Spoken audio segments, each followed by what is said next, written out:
Policial cospe em Capitão Matias do BOPE sem saber quem era. O que acontece é incrível no Rio de Janeiro. A noite carioca estava pesada, daquelas que a umidade gruda na pele e o ar parece denso demais para respirar.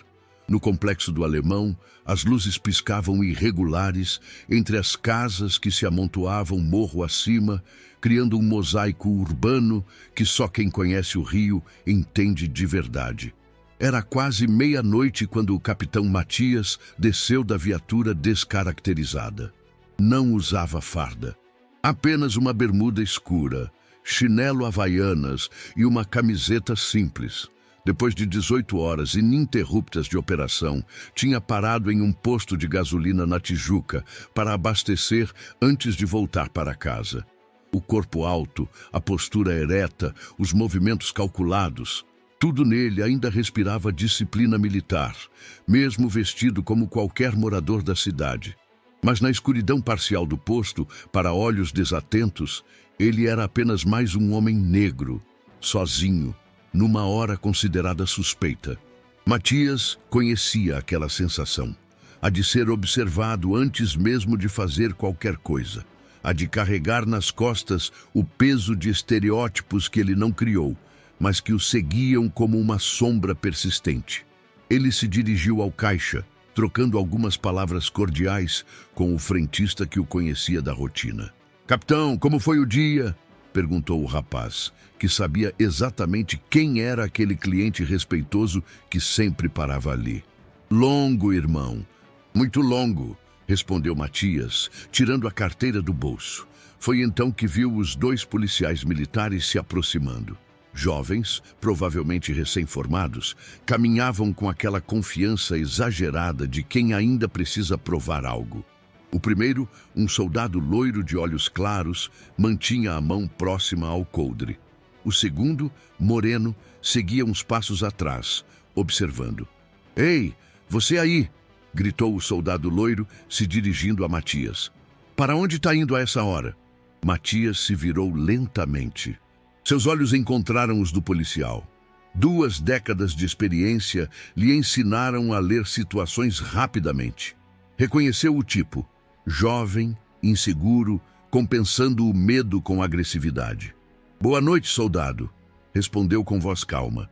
"Só abastecendo o carro." "Documentos", exigiu o policial, sem cumprimentar de volta. E devagar. O segundo PM se aproximou mais, posicionando-se de forma a criar um cerco psicológico. Matias notou a estratégia, básica, previsível, mas eficaz para intimidar civis comuns. "Claro", disse, movendo-se deliberadamente devagar enquanto puxava a carteira. "Aqui está a habilitação." O soldado loiro pegou o documento e examinou com excessivo cuidado, como se procurasse alguma irregularidade que justificasse a abordagem. Matias sabia que não encontraria nada. Seus documentos estavam sempre em ordem. "Matias Silva Santos", leu em voz alta. "E esse carro é seu?" "É", respondeu simplesmente. "Tem como provar?"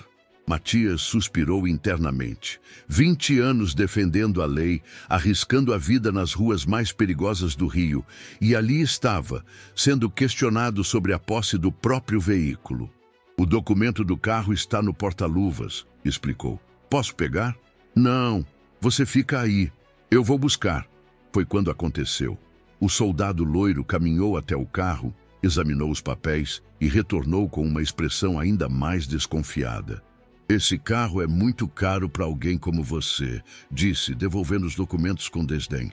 "De onde vem o dinheiro?" A pergunta ecoou no silêncio do posto. O frentista, que observava a cena, baixou os olhos, constrangido. Até ele entendeu o subtexto daquela acusação velada. Matias sentiu algo quente subir pelo peito. Não era raiva, era algo mais profundo. Era o cansaço acumulado de uma vida inteira, provando que merecia estar onde estava.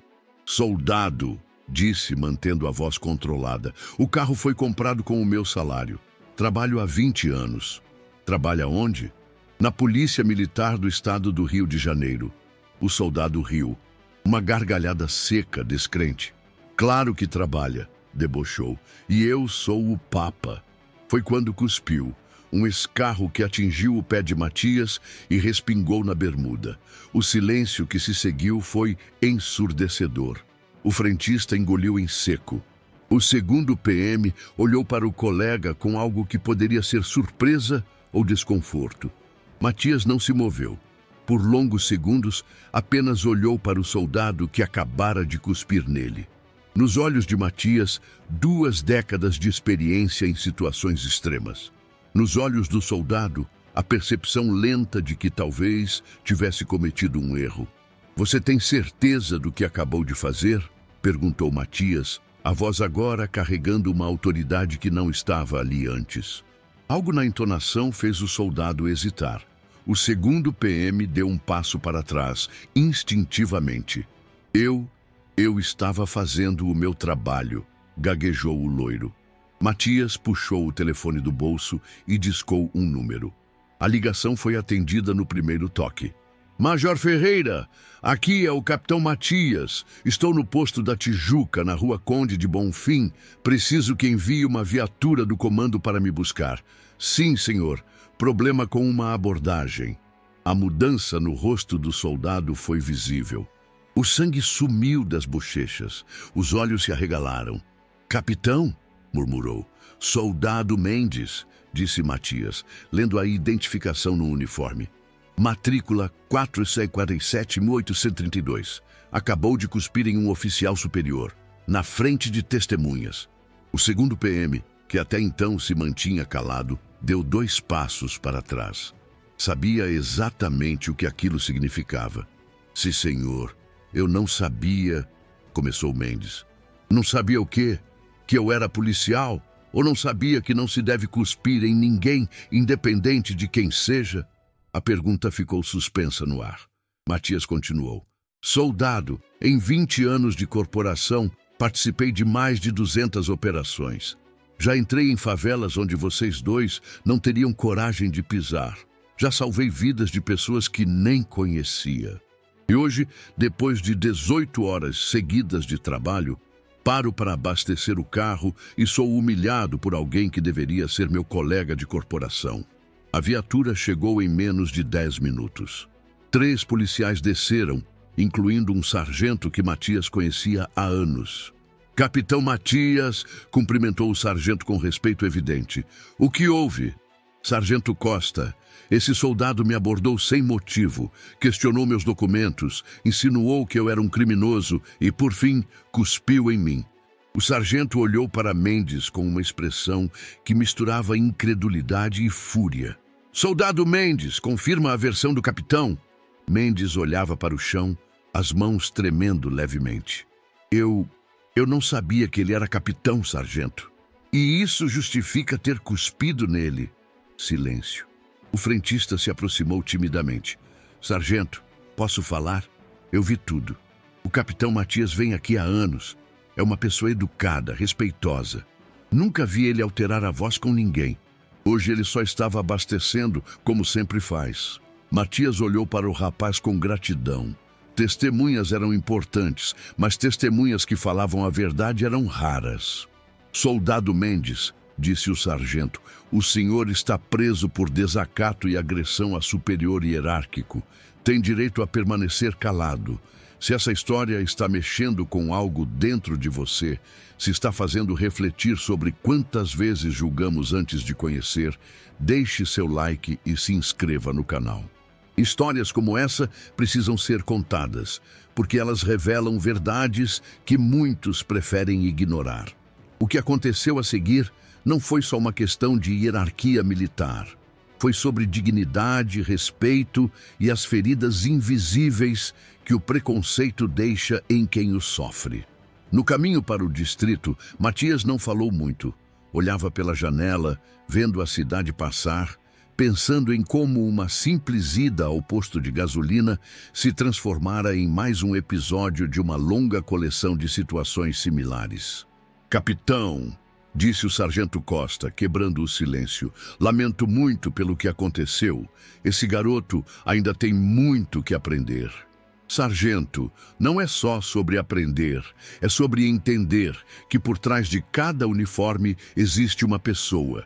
e que essa pessoa merece respeito antes mesmo de vestir qualquer farda.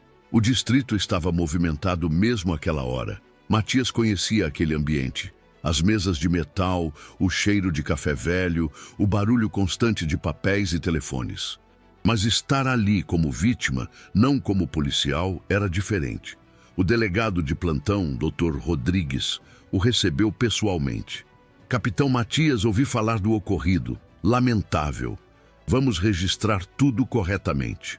Durante o depoimento, Matias falou com a mesma precisão técnica que usava nos relatórios operacionais. Fatos, horários, testemunhas.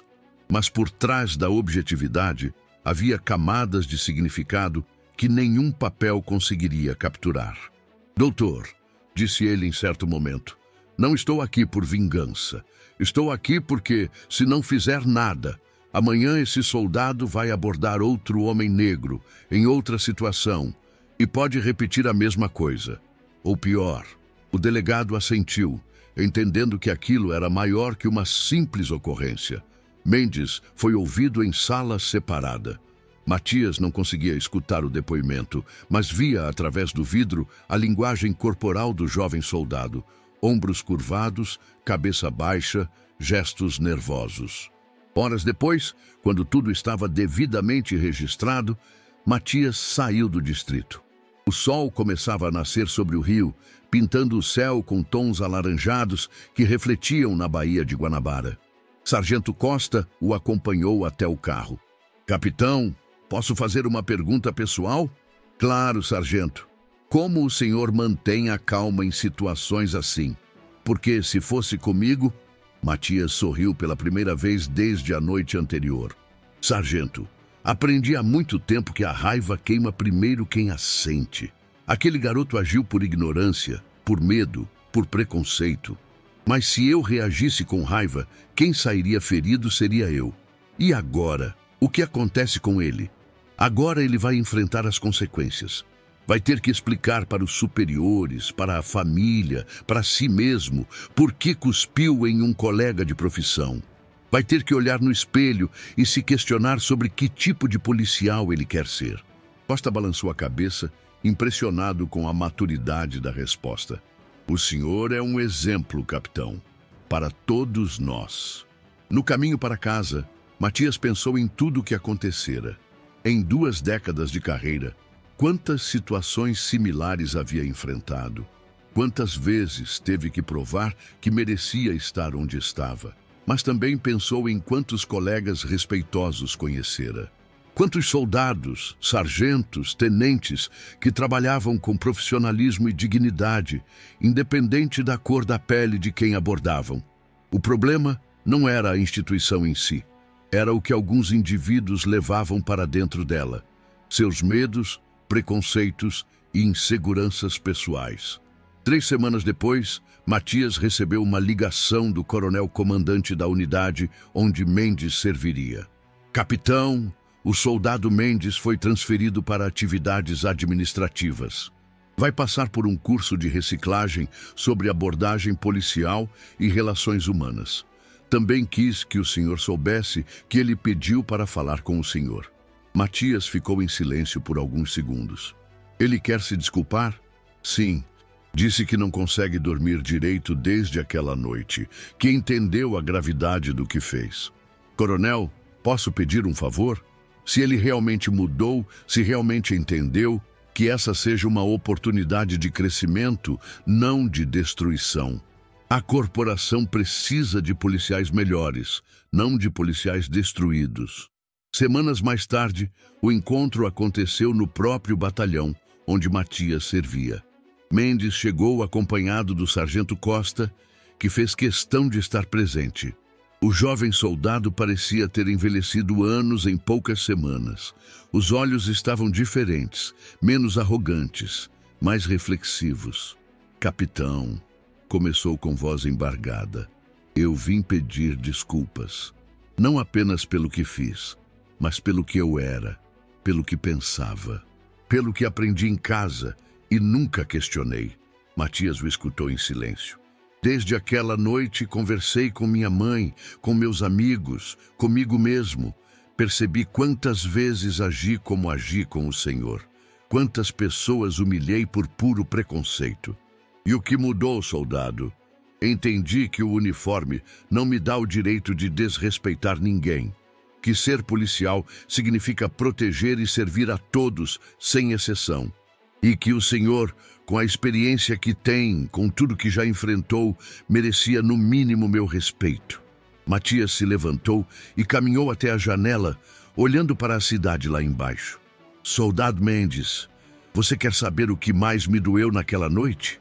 Não foi o cuspe, não foi a humilhação, foi perceber que você, um jovem que escolheu a mesma profissão que eu, me via como inimigo antes mesmo de me conhecer. Virou-se para encarar o soldado. Mas sabe o que mais me alegra hoje? É saber que você teve coragem de vir aqui, de reconhecer o erro, de querer mudar. Isso mostra caráter. Mendes limpou uma lágrima que insistia em escorrer. Capitão, posso fazer uma pergunta? Claro. Como o senhor conseguiu não me agredir? Porque eu teria merecido. Matias sorriu.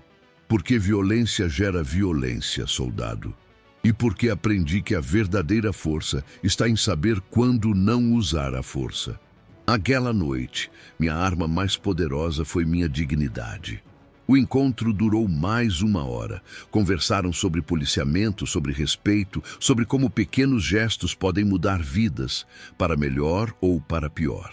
Quando Mendes se despediu, apertou a mão de Matias com firmeza. Capitão, prometo que vou ser um policial melhor. E se um dia eu for instrutor, vou contar essa história para os novos soldados, para que nunca façam o que eu fiz. Meses depois, Matias soube que Mendes havia se destacado no curso de reciclagem, que estava trabalhando em um projeto de policiamento comunitário, construindo pontes entre a corporação e comunidades carentes. Uma tarde, voltando de uma operação bem-sucedida no Complexo da Maré, Matias parou no mesmo posto de gasolina onde tudo começara.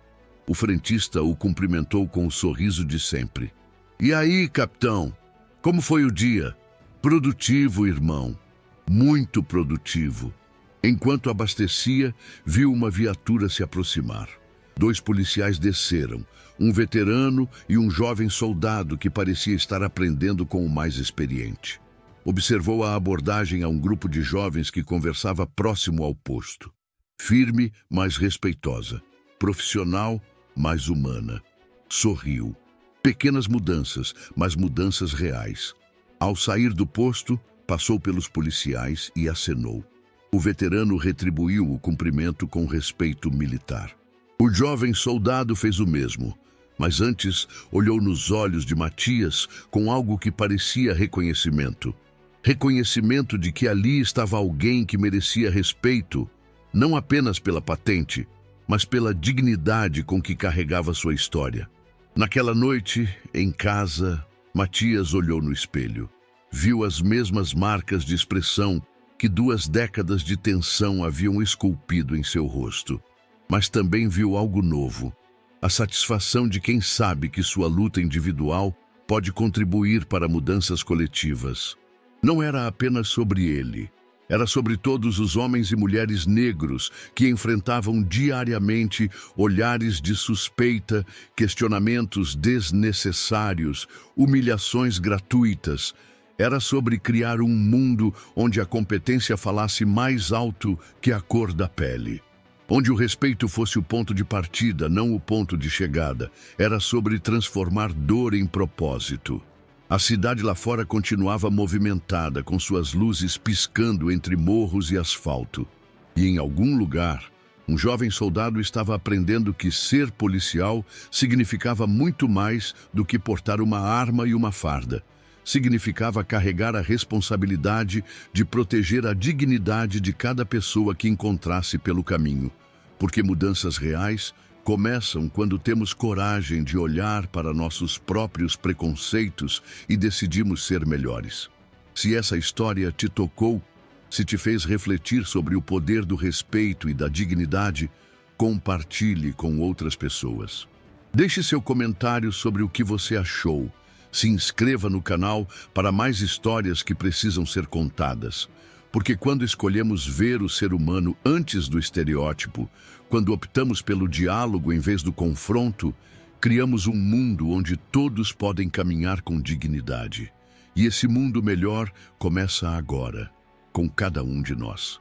A transformação social não acontece apenas nos grandes gestos, mas na coragem cotidiana de ser melhor hoje do que fomos ontem. Na decisão consciente de tratar cada pessoa como gostaríamos de ser tratados. No reconhecimento de que por trás de cada uniforme, de cada rosto, de cada história, existe uma dignidade humana que merece ser respeitada.